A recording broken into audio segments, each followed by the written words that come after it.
Magandang araw po sa inyong lahat, at malugod po namin kayong binabati ngayon sa aming channel.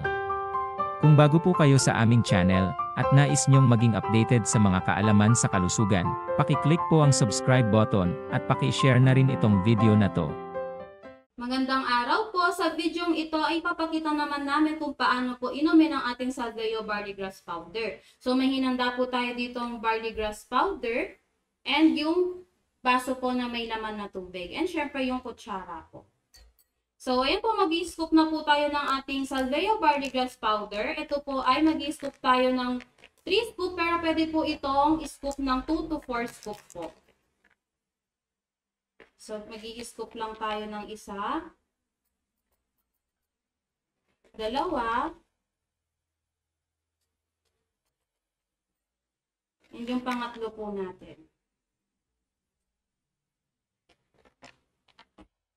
So, ito po yung ating Salveo Barley Grass Powder. Ihahalo na po natin yan sa tubig at make sure po na ihahalo niyo po yan ng maayos.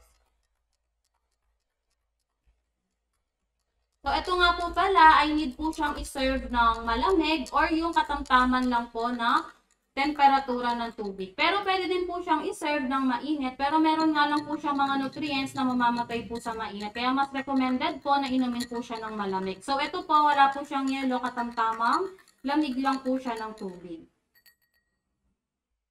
So, ngayon naman po ay inumin na natin yung tinimpla nating Salveo Barley Grass Powder. So, ayan po, samahan niyo po ako sa pag-inom.